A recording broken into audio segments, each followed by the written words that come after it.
미국 입장에서 보면 미국 편이 아니기 때문에 싫고, 네. 또 우파가 아니기 때문에 예. 당연히 싫고, 부정부패라든가 마약이라든가 이제 온갖 부정적인 요소를 다 가지고 있기 때문에 싫을 수밖에 없고, 이 사람의 혐의는 일단 첫 번째가 마약이죠. 마약 유통을 마두로가 한 건 아니지만 베네수엘라가 마약 유통의 근거지다. 네. 또 그렇게 다층적인 여러 가지가 있기 때문에 과연 그런데 이게 미국에게도 궁극적으로 이득이 될지 저는 잘 모르겠어요. 아, 그런가요? 네, 왜냐하면 앞으로 베네수엘라에 상당한 혼란이 이어질 것 같은데, 저는 그 사람들은 지금 굉장히 두려움에 떨고 있을 것 같아요. 지금 칩니다 반미다를 생각할 겨를이 없을 것 같아요. 이념을 걱정할 틈은 저는 네. 없을 것 같아요.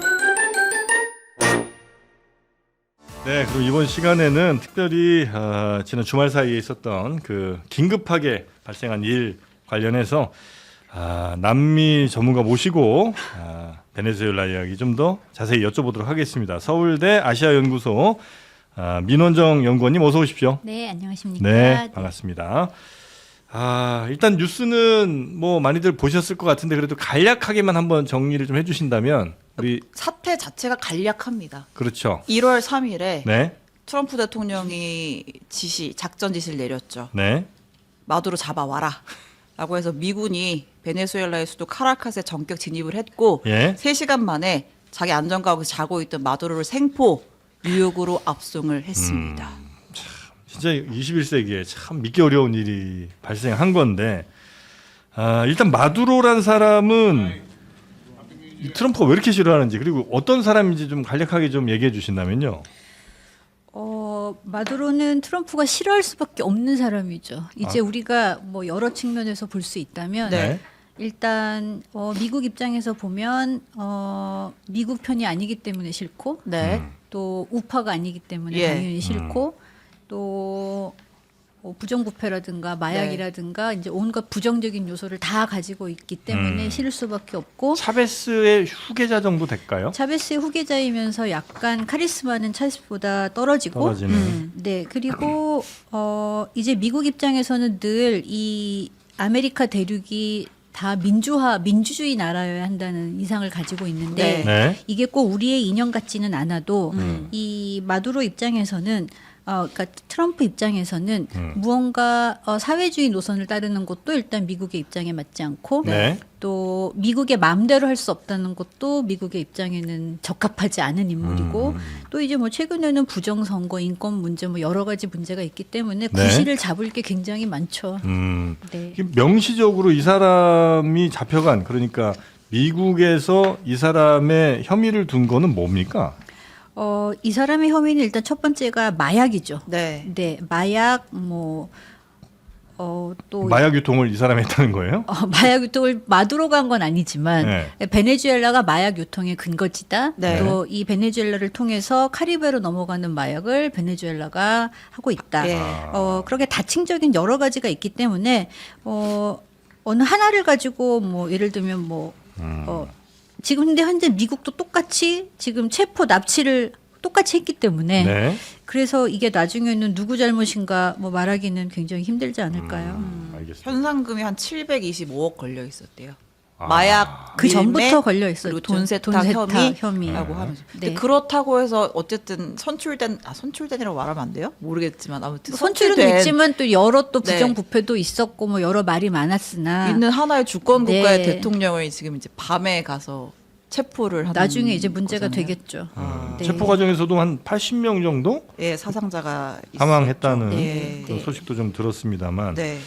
지금 실제로 그러면 미국은 이 마두로 잡아서 노리는 게 뭡니까? 이게 뭐 마약 이거는 미국도 있겠습니다만 네. 대체로 이건 표면적인 이유라고도 많이 보시는 네. 것 같고요. 네. 진짜 그럼 미국의 목적은 뭐예요? 작년에 이제 뭐 그 유조선을 납포할 때만 해도 예. 이제 마약 문제라고 얘기했는데 네. 이번에는 아주 대놓고 석유라고 얘기했죠. 직접 트럼프가 트럼프가 석유라고 얘기했고, 그러나 그 내면에는 미국의 국내 문제도 있을 것 같고, 예. 국내 문제요? 예, 미국에 이제 그건 너무나 여러 가지 설이 있기 때문에 우리가 함부로 확인되지 않은 정보를 네, 이야기할 네. 수는 없고, 네. 또 이제 어떤 이 베네수엘라를 자기가 운영하겠다 이 말은 사실은 말이 안 되지만 네. 어쨌든 정권 교체를 해서 뭔가 미국에 조금 더 우호적인 국가를 하나 더 늘리겠다는 것도 있고 석유라는 자원이 너무나 중요하고 네. 또 이제 정말 궁극적으로는 패권을 과시하고 싶겠죠. 너무나 중남미에서 영향력을 많이 잃었고 네, 그러다 보니까 중국이나 러시아를 견제하는 방향도 있고 또 다른 중남미 너네 봐 미국이 아직 맛이 간 게 아니야. 약간 이런 말도 하고 싶은 것도 있었겠죠. 남미 다른 나라들한테 좀 한번 본때를 좀 보여줄 필요도 있었고. 뭐 남미뿐이겠습니까? 아, 네, 다른 다른 나라들도? 나라들에도 어디 봐 역시 미국이야 하는 것도 있었겠죠. 너네 맘만 먹으면 우리가 3시간이면 니네 아, 대통령 정도는 그냥 끌어낼 수 있어. 뭐 이런 얘기군요. 그래도 설마 3시간 더 걸리겠죠 다른 나라들. 근데 베네수엘라의 석유 이권이라고 하는 게 네. 지금 이제 마두로는 대부분 이제 이런 주력 얘네 석유를 먹고 사는 나라잖아요. 네, 네. 원유 수출해 가지고 근데 이걸 네. 다 국유화 해놓은 거를 네. 다시 뭐 미국의 다국적 기업이 운영할 수 있게 뭐 하겠다라는 그런 밑그림 같은 게 있는 거예요? 저는 없어 보입니다. 그런 건 아닌 것 같으세요? 그래요? 네, 저는 왜냐하면 어저께 트럼프 대통령이 연설하면서 우리가 베네수엘라의 석유로 굉장한 부를 만들 거다라고 예. 이야기했지만 예. 기자가 그래서 그 시일이 어느 정도 걸릴 거냐고 물어보니까 시일이 상당히 오래 걸릴 거다 이렇게 얘기했거든요. 저는 일단 겁을 주고 네. 그 다음부터 해결하려고 하지 않을까. 왜냐하면 뉴스도 저희가 오전에 봤을 때는 그 전날 뉴스에서 사건이 터지고 나서는 로드리게스 부통령이 잠시 이제 잠정적으로 베네수엘라를 다스릴 것이다라고 얘기했는데 다시 또 그 로드리게스 부통령은 우리 베네수엘라 대통령은 오직 마두로 마두로 뿐이다. 한 명이다 이랬는데 제가 잠시 전 뉴스를 봤더니 로드리게스를 액팅 프레지던트로 또 임명했다고 합니다. 뭐 남의 나라 대통령 막 임명해요? 액팅 프레지던트는 뭐예요? 아직 정식 대통령이 새로이 선거를 통하여 뽑히지 않았으나 네.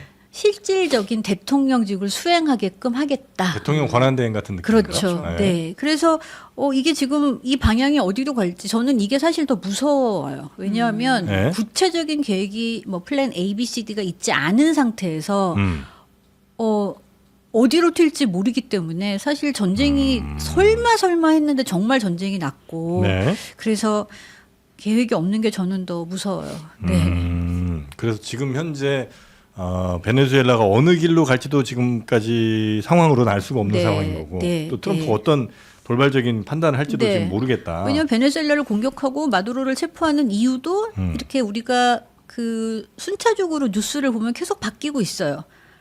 처음에는 뭐 부정선거, 네. 그 다음에는 마약, 그 다음에 이제 뭐 정통성 부재, 예. 그러다 이제 또 석유. 네. 이게 계속해서 조금씩 바뀌고 있는데 사실은 바뀐다기보다 여러 이유가 이렇게 순차적으로 다 나오는 거 아닐까요? 네네네. 저희가 늘 그렇듯이 이제 트럼프의 말 한마디 한마디에 집중하다가 진짜 의도를 놓치는 경우들이 있잖아요. 네, 맞아요. 네. 네. 어쨌든 이런 무지막지한 일을 저지르는 데는 목적이 분명히 명확히 있을 것이고 네. 다층적이라고 할지라도 네, 네. 아까 그 패권을 가시한다는 측면도 있었잖아요. 네, 네. 그게 다 맞물려 있지만 예를 들어서 베네수엘라가 한 80%는 중국에다가 이 원유 수출을 네, 한다고 맞아요. 하더라고요. 예. 근데 지금 이렇게 되놓으면 중국 입장에서도 사실 타격을 받을 수도 있는 것이고 네. 이런 것들이 다 맞물려 있는 거죠. 여러 가지가 너무나 맞물려 있죠. 만약에 네. 미국이 그래서 정말 베네수엘라를 트럼프 대통령 말대로 운영한다. 예. 네. 운영을 해서 석유 사업을 미국이 관리한다. 예. 그런데 이미 베네수엘라는 중국의 석유 자원을 담보로 이미 채권을 가져다 썼는데 네. 그러면 나중에 그 석유 자원을 베네수엘라는 쏙 빠지고 예. 미국과 중국이 서로 관리하는 사태가 되지 않나요?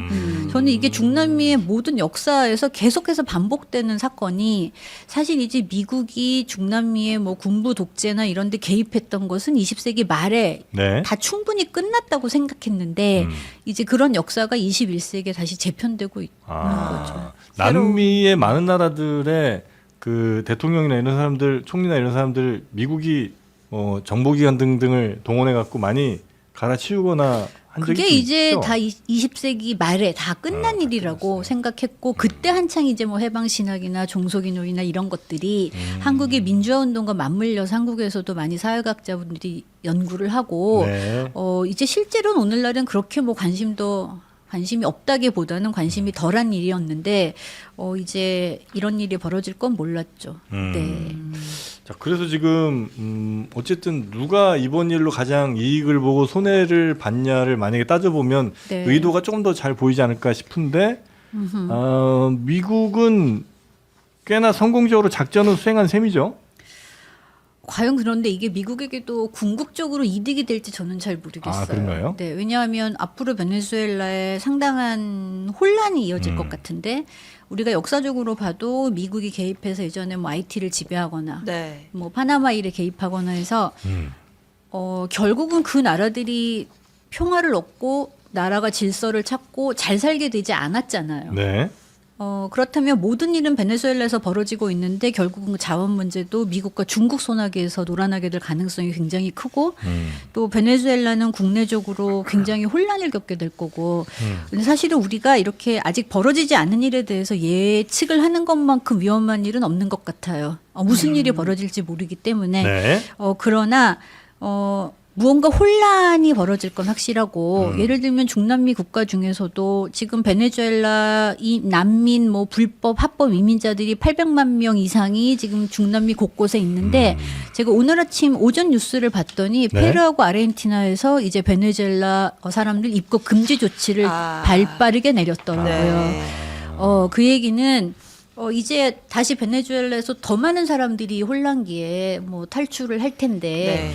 뭐 예를 들면 한국에서는 지금 베네수엘라 현지 분위기는 어떻습니까? 라고 네, 물어보시기 쉬운데 네. 저는 그 사람들은 지금 굉장히 두려움에 떨고 있을 것 같아요. 지금 친미다 반미다를 생각할 겨를이 없을 것 같아요. 그냥 전쟁 날까봐. 너무 무섭지 않을까요? 아. 갑자기 그렇게 사실 우리가 그 발표된 사람 이상의 몇 명이 사망했는지 우리가 정확히 알 수 있을까요? 네. 예, 제가 유튜브로 이제 해외 뉴스를 봤더니 네. 이제 민간인 피해가 막 이제 보도되기 시작했거든요. 네네네. 서방 언론을 통해서. 그러면 사람들은 이 상황에서 내가 어떻게 살아야 할까를 굉장히 무서워할 것 같지 이념을 걱정할 틈은 저는 네. 없을 것 같아요. 그리고 아마 베네수엘라 같은 경우는 중앙 정부의 행정력이 지방 곳곳까지 잘 그렇죠. 도달 못하죠. 못하죠. 그 지방은 네. 그냥 어떤 지방은 그냥 그 동네 어떤 의미에서 자치죠. 네. 네. 알아서 그냥 네, 그렇기 지키고 때문에 이런 데가 있고. 이 상황이 어디로 퍼질지 모르죠. 제가 그냥 너무나 이제 같은 얘기가 반복되면서 시시각각 트럼프의 말 한마디에 너무나 뉴스가 바뀌어서 제가 우연히 베네수엘라 출신의 유명한 국제적인 아티스트들이 네. 이 상황에 대해서 말한 걸 한번 봤어요. 아, 네. 그런데 이제 리카르도 몬타네르라는 정말 유명한 베네수엘라 출신의 가수인데 네. 이 말을 들으시면 이 사람이 어느 편인지 한번 네. 시니어 베네수엘라 사람들을 보호하소서. 이건 지금 미국이 잘했다는 것도 아니고 마두로가 잘못했다는 것도 아니죠. 지금 이 상황에서 베네수엘라 사람들이 어떤 상황일까를 걱정하는 얘기겠죠. 네네네. 그런가 하면 또 카를로스 바우테 같은 사람도 시니시어 베네수엘라를 버리지 마소서. 그러나 자유를 향한 길이 열렸습니다. 이제 이 사람은 약간 마두로 축출을 지원한다는 의미도 되겠고 네. 또 아주 젊은 층의 뭐 마우리키 뭐 이런 래퍼나 뭐 라디바사 같은 사람들은 마두로가 갔다 드디어 내 살아생전 이 순간을 보다니 이렇게 대놓고 미국의 마두로 축출을 뭐 체포를 지지하는 사람도 있고 네네네. 이제 어떤 여배우가 마르조리데 소사라는 사람이 되게 이렇게 신은 위대하고 베네수엘라는 자유롭다. 우리 곧 예. 까라카스에서 보자. 뭐 이런 예. 말도 했고 이 말들이 뭔가 되게 중의적이면서 대놓고 어느 편을 들지도 않으면서 저는 자국을 굉장히 걱정하는 말이라는 생각이 들었어요. 그 정치인이긴 하지만 그 지난해 노벨 평화상 받은 마차도. 마차도 네. 그 야권 지도자인 거예요, 네. 여자. 그 네. 사람은 이제 베네수엘라의 자유의 시대가 도래했다. 그러면서 마차도도 외부의 개입을 원하진 않았었거든요. 네. 그래도 어쨌든 마두로를 날릴 수 있어서 우리에게 자유의 시대가 도래했다 이런 의미 아니에요? 그러나 저는 마차도도 마두로 하나 날렸다고 베네수엘라의 모든 문제가 해결되지 않으리라는 걸 누구보다 잘 알고 있다고 생각합니다. 아 그래요. 네. 그 마두로를 유시한 사실 이제 차베스 마두로 이어지는 이 꽤 오랜 기간 한 30년 되는 것 같은데 네. 그 기간 동안에 그 핵심 지배 세력 헤게모니 쥐고 있는 사람들은 여전히 다 있을 거 아니에요. 그렇죠. 그 이 곳곳에. 마차도도 어떻게 보면 네. 그런 헤게모니를 지닌 사람들 중에 하나죠. 마차도의 네. 아버지가 뭐 몰라요 누군지. 광산인가 석유 소유주이기 네. 때문에 네. 그 마차도 입장에서도 국유화가 자격이 좋을 게 없고 네. 그래서 어떻게 보면 이게 어떻게 보면 중남미 역사에서도 독립부터 시작해서 어떤 독립운동도 결국은 원주민이나 뭐 일반 시민들이 일으킨 게 아니고 결국은 백인 크리올들 그러니까 네. 식민지에서 태어난 백인들이 일으킨 자기들이 이권 다툼이 독립운동이었고 네. 그렇기 때문에 독립 이후에 공화국을 설립하면서 모순을 끌고 시작한 게 중남미 국가들이거든요. 왜냐하면 소수 백인 엘리트 남성 중심으로 건설된 나라. 그러니까 국가 형성기부터 이미 모순을 끌어안고 있었고 그 이후에 벌어진 여러 사태에서도 결국은 소수에 의해서 다수는 그냥 살아가는 그런 현상이 반복되었기 때문에 남미 대부분 국가가 그래요? 그렇죠. 네. 그렇기 때문에 이게 구조적인 문제가 그래서 제가 어느 그 중남미 학자의 글에서 중남미는 가난해지고 싶어서 가난해진 게 아니고 실패하고 싶어서 실패한 게 아니라 역사가 중남미가 실패하기를 원했다 이런 말까지 하더라고요. 네. 그럼 지금도 여전히 이른바 백인 조금 뭐 상류층과 그렇지 않은 사람들 간의 격차가 매우 커요. 매우 크죠. 네. 베네수엘라 우리가 못 산다 네. 하지만 워싱턴의 고급 아파트촌에 가보시면 거기 베네수엘라 유학생들이 삽니다. 아 그래요. 네. 아. 네. 그리고 이제 그런 사람들이 정치권에도 대체로 진출하고. 그 소수의 한 10% 맥시멈 20%가 이끌어가는 사회죠. 그걸 이제 뭐 올리가르키 과도 정치라고 하는데 거기에 대한 불만들이 많지 않아요? 없나? 그러니까 이제 역사적으로도 뭐 콜롬비아나 뭐 파나마나 뭐 과테말라는 어떤 사건이 있을 때 사람들이 막 들고 일어나는 그런데 이게 어떤 욕구가 너무나 오랜 기간 동안 쌓이고 쌓여서 사람들이 어느 하나의 의지를 가지고 하나로 이렇게 나오지를 못하고 이 쌓였던 불만이 너무나 여러 가지의 목소리로 나와서 사실은 구조적인 문제를 해결하지를 못하고 있는 거죠. 근데 역사적으로 보면 그렇긴 한데 어쨌든 이제 마두로 정권이 들어선 지가 벌써 13년이 된 거 네. 아니에요. 네. 이제 저희가 뭐 뉴스에서도 많이 얘기하듯이 과도 뭐 6만 % 인플레이션, 네. 그래서 반정부 시위도 있고 이런 상황에서 그러니까 마두로를 향한 민심은 그렇게 좋았던 건 아닐 거 아니에요. 그렇죠. 네.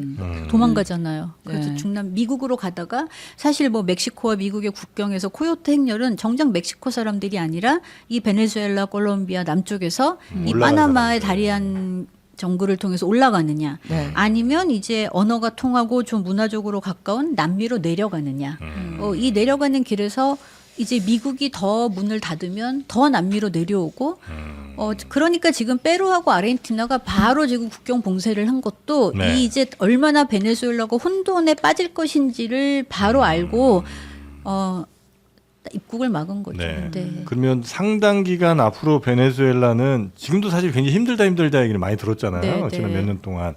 근데 그보다 더 혼란 속에 빠지고 네. 국민들 삶이 매우 더 비참해질 가능성이 높겠군요. 높죠. 네, 높죠. 네. 이게 명백한 국제법 위반 사항이긴 하죠. 이게 나중에 보면 뭐 마두로의 범죄가 뭐 마약 테러 공모, 뭐 코카인 반입 공모, 뭐 폭발물 관련 혐의 뭐 네. 여러 가지가 있는데 이게 형사 혐의가 있다는 것과 타국에서 무력으로 한 나라의 지도자를 체포 이송하는 게 국제법상 정당한가 이 네. 두 개의 문제가 별개의 문제죠. 그렇죠. 네. 그러니까 미국은 형사법상으로 혐의가 있기 때문에 우리가 재판할 수 있다. 물론 그것만 보면 또 맞는 일이 맞다고 하기도 어렵지만 하여튼 그들이 늘 하던 네, 주장이잖아요. 그렇지만, 오사마 빈라덴 사살할 그러나 때도 그 그랬고. 방법론적인 면에 있어서 그래서 이렇게 무력으로 체포 이송하는 게 정당한가 이 문제는 앞으로 계속해서 논의가 되겠지만 네. 그렇다고 해서 유엔 같은 국제기구가 과연 미국을 통제할 수 있을까? 어느 정도 이렇게 저지는 네. 권유는 할 수 있겠지만 권유.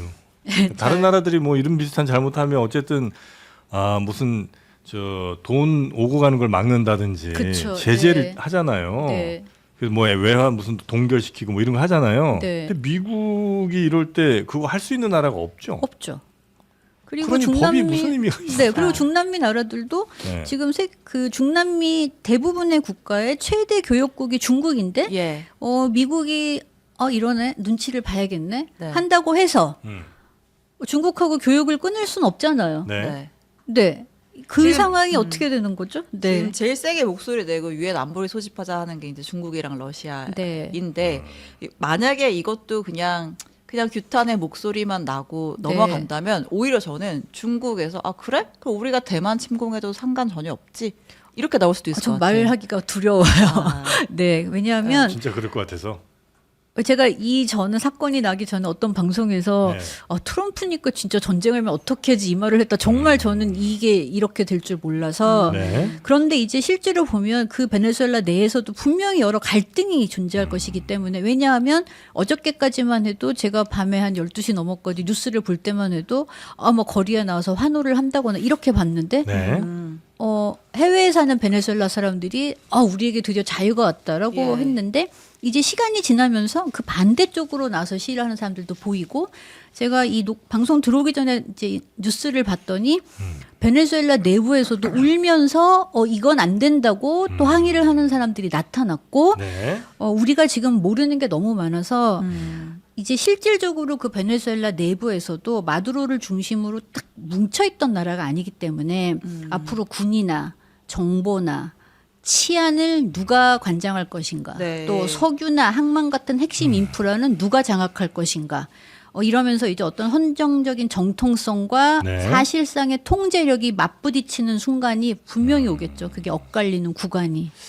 어쩌면 미국이 지지하는 혹은 뭐 이제 후원하는 어떤 정치 세력과 또 베네수엘라 자체 뭐 기득권이나 하여튼 뭐 힘을 가진 세력 간의 내전 향상으로 갈 가능성도 좀 있겠군요. 너무 애석하게도 중남미의 역사가 보면 네. 독립 이후에 공화국을 설립하고 이제 자기들끼리 내부에서 자원을 문제로 국경 분쟁을 하고 그리고 이제 어느 정도 그게 정리될 즈음에 이제 미국이 성장을 해서 미국이 개입을 하기 시작하고 네. 먼로 독트린의 원칙을 유럽의 개입을 막는다 해서 필요할 때 미국이 개입해도 좋다로 넘어가서 이제 그 다음에 이제 그 굿네이버 팔러시 그러니까 그 뭐 좋은 이웃 정책을 루즈벨트 네. 대통령이 펴면서 이게 개입과 어떤 그 당근과 채찍을 동시에 내놓는 것 같은 네. 그래서 우리가 중남미랑 무역을 많이 해야 돼 우리 친하게 지내야 돼 하면서 점점점 개입이 늘어나고 네. 그리고 이제 19세기 중반부터 말까지 되면 중남미 여러 나라의 이제 군부 독재를 도와주고 그런데 네. 문제는 그 결과는 그 이후에 대부분 안 좋게 끝났기 때문에 그래서 이번 일도 글쎄요 걱정이 많이 됩니다. 네네네. 자, 혹시 우리나라랑 베네수엘라는 아주 뭐 교육이 많거나 이런 나라는 아니잖아요. 네, 우리나라의 직접적인 영향은 아마 크게는 없을 것 같긴 하고, 네. 뭐 유가나 환율 정도 약간 간접적으로 좀 영향이 좀 있을까요? 그 정도? 있을 수 있겠죠. 예. 네, 있을 수 있고 이제 한국은 우리도 정말 지정학적으로 여러 강대국들과 잘 지내야 하기 때문에 네. 이제 여기서 중국이 어떤 입장을 취하느냐에 따라서 네. 갑자기 미국이 야 너희 노선을 정해 또 이럴 수도 있잖아요. 중국은 지금 강력하게 반대 입장 목소리를 냈고 네. 미국은 뭐 당연히 그럼 이제 한국은 이 상황에서 어디 손을 들어야 되냐?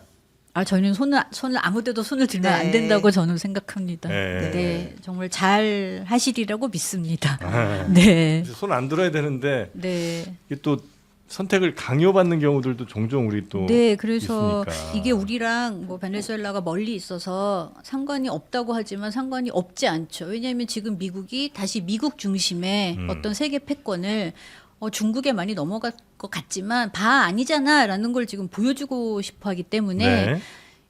이럴 때 이제 잘 해야겠죠. 네. 하여튼 우리도 신중하게 잘 선택을 해야 된다는 말씀. 네, 쉽지 않아요. 네, 듣도록 네, 하겠습니다. 네. 근데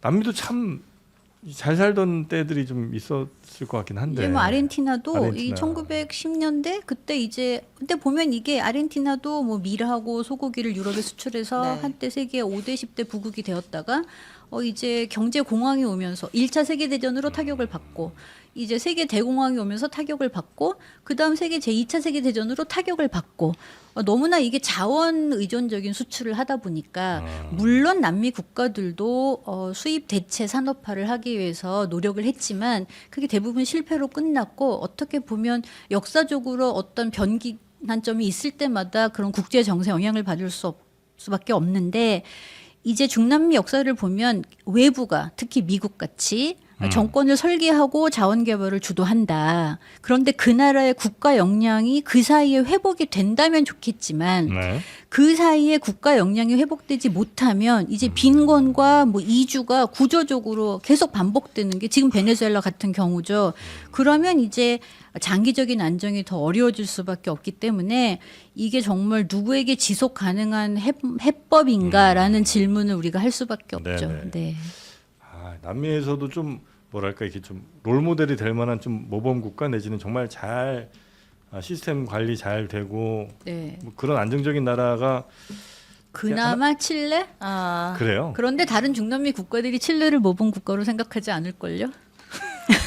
그나마 또 칠레가. 그들도 또 이 사랑과 증오가 있습니다. 네네. 네. 쉽지 않네요, 남미. 네. 여튼 네. 베네수엘라는 당분간은 꽤 큰 혼란에 빠질 가능성이 매우 높아 중남미가. 보이고 중남미가 네, 베네수엘라로 인해서. 여파가 많이 네, 전 많이 확산이 있을 것 될 같습니다. 같고 네. 베네수엘라 국민들이 좀 많이 걱정되긴 하네요. 네. 이 이주만 사람의 이주만 있는 게 아니라 범죄, 마약, 카르텔 등이 다 같이 뻗어나가기 때문에 네. 알겠습니다. 자, 오늘 주말 사이에 있었던 베네수엘라 네. 사태를 긴급하게 좀 저희가 정리를 좀 해봤습니다. 네. 오늘 함께해 주신 분은 서울대학교 아시아연구소 민원정 객원연구원님이었고요. 네. 앞으로 다음엔 좀 더 네. 좋은 일로 좋은 남미 소식으로 한번 모셨으면 중남미가 어떨까. 이렇게 관심을 받았던 시절이 있었을까요? 남미가 네. 올해 월드컵. 저 너무 좀 마음이 슬퍼요. 중남미를 하는 사람으로서. 네. 이번에 참 그 월드컵인가가 북중미. 네. 북중미 북중미. 월드컵이죠. 네. 네. 알겠습니다. 자, 오늘은 여기서 마무리하도록 하겠습니다. 네. 대단히 고맙습니다. 감사합니다. 네, 저희는 내일 오전 11시 다시 여러분 찾아뵙도록 하겠고요. 내일도 건강한 모습으로 다시 뵙도록 하겠습니다. 함께해 주신 여러분 고맙습니다.